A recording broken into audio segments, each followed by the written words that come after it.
Giving you a little bit of information about me. One, my cat wears a bow tie. Two, I think it would be super awesome to be a cloud. And three, I laugh every single time I hear a baby cry in public. And I know what you're thinking, it's not what you think. I'm not a monster, you guys. I just think babies are worthless and their pain is laughable.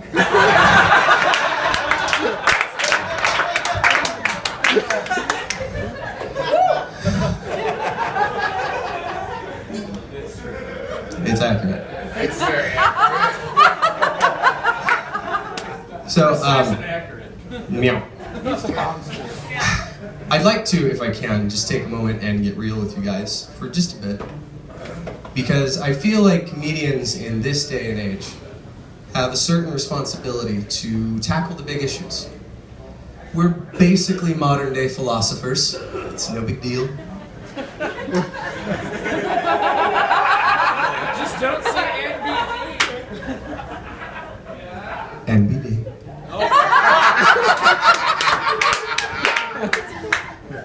We live in a world where the sum total of human knowledge is accessible in seconds. And yet people like Kim Kardashian and Kanye West still exist.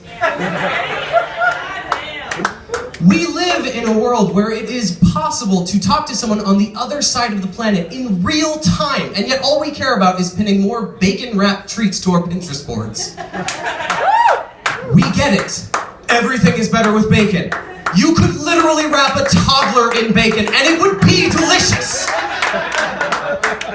But there are real things going on in the world, you guys. For example, now deer are eating birds. That is real.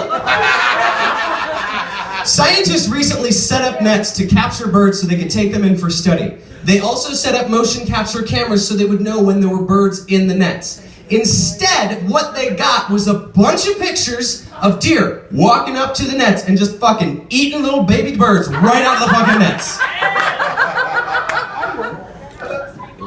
Everything we knew about deer was a lie. A lie perpetuated by vegans.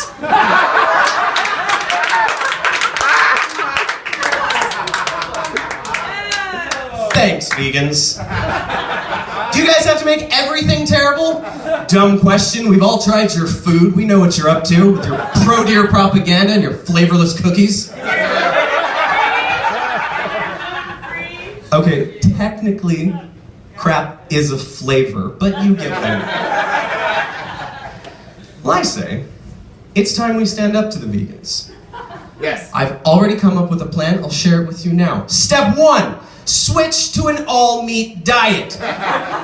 Specifically, veal and foie gras. Step 2, every day, make at least one animal cry. Hopefully by pointing out their genetic inferiority to mankind. Step 3, collect their tears. Step 4, sprinkle those tears on the produce at your local grocery store. Now, you may not see the fruits of your labor right away, but you will know that somewhere, some vegan is eating the tears of an animal. And as we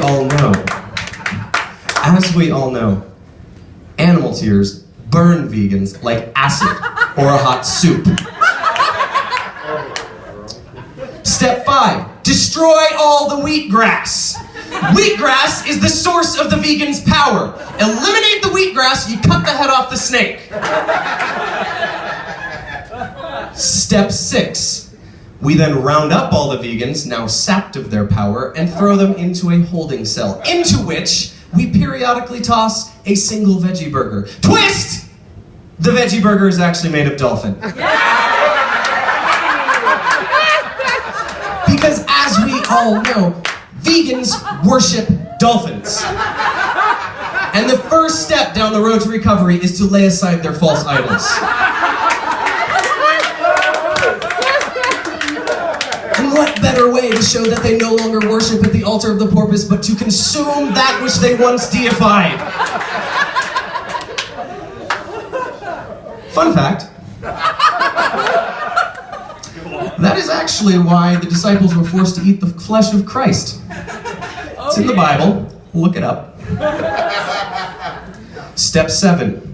Through negative reinforcement, we strip their vocabulary of phrases such as meat substitute, animal cruelty, and are there eggs in this? We replace those phrases with better ones like I'll take my steak rare, extra cheese, and can I get that wrapped in bacon?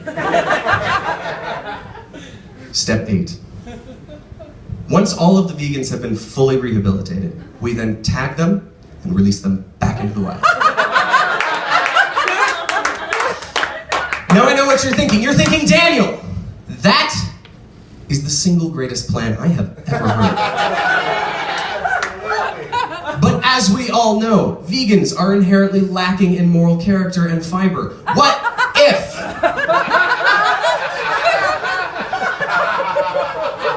What if a vegan relapses? Excellent question, citizen. Any vegan that is caught relapsing into veganism is then fed to baby seals, which are in turn fed to other vegans. Next question. Daniel, how do you expect us to find all the vegans? I'm told they look almost exactly like real people. Don't worry, I'll fucking tell you. While it is true that vegans have nearly perfected their camouflage technology, one thing that they cannot hide is the fact that their shadow moves independently from their body, as if trying to escape the stench of patchouli and feet.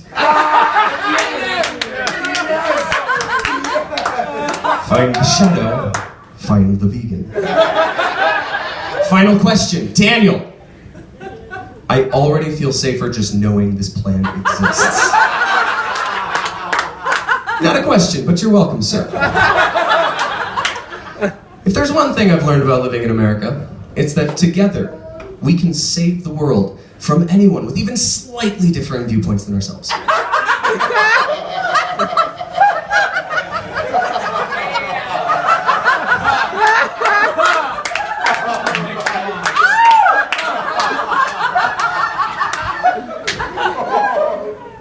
So that's all I had prepared.